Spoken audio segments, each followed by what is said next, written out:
Hi, welcome to this week's Wisdom Wednesday. Hi everyone, Mamit Chowdhury from Optimum Performance Solutions. This week I'd like to address a subject that some may call a little sensitive, but through my experience and my studies of human behavior, I thought I'd bring you my knowledge and my skill and my expertise of having consulted in this area. This is the topic of fear of death. Well, firstly, let's address what is fear of death. Well, fear of death, or any form of fear of loss, either of ourselves or somebody else, is because we're infatuating with either parts of other people, because we're fearing losing them, or we're infatuated with our own parts of current life. The reason I say parts of our current life is this, because if we were to die, those things that we currently resent that are going on in our life, are we really going to feel like we're losing out on those things? A bit like, if you're a little unhealthy now, if you're going through some illnesses, if you're going through some financial issues or problems, or if you're going through some business problems, if you were to die and those were to stop, I'm sure you wouldn't say, oh, please give me that back. I'm really missing that. You wouldn't do that. So therefore, if we look at the things that you would potentially miss if you were to die, it's all the things that you are currently infatuated with that are going on in your life.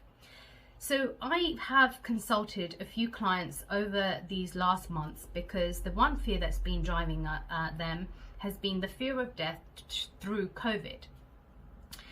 Recently, I consulted a lady who got COVID, but not severe symptoms, but the fear was that the symptoms would increase, obviously eventually end up in hospital, and then the ultimate fear was fear of death. And there were a couple of things that we did, and I want to share them with you, because if you're experiencing this may well help you. And it doesn't have to be because of COVID, it could be of anything currently going on, even later on down the line. If you're watching this video in months to come, years to come, and you're fearing death, please, I encourage you to do this. Now, some of these questions are from the DeMartini method and have helped clients and also helped me overcome this fear of death. The first thing is to write down everything that you perceive that may be happening in your life that's amazing, that you perceive as good, you perceive as positive, because these are the things that you're conscious of, but only conscious of one side. When in actuality, things that you're experiencing have both sides, just like a magnet. Anytime you cut a magnet in half, you'll always have both sides. A coin has a head and a tail. You can't have one without the other. So the law of duality is based on this, and therefore what you're conscious of is all the upsides that are currently going on in your life. Now, if we take that list of what you perceive to be positive and we make that list, and next to it we write down all the negatives and all the drawbacks, all the downsides, all the pains associated with this, you will be able to see that the very thing you're infatuated with in your life has its equal downsides. And I say equal because you don't want to write a list where you suddenly go from being infatuated with it to going now down to something where you resent it. You want to look at, these are the things that I'm infatuated with currently going on in my life. Here is the list of downsides, and now I see this as neutral. I see it neither as good or bad. I see it neither as positive and negative. I see that it equally serves me and equally disserves me in my life. And when you write that list, ask yourself, what comes up now as I feel and think of the fear of death? Because you will only fear death if you're infatuated with life. You'll only fear losing someone if you're infatuated with parts of them.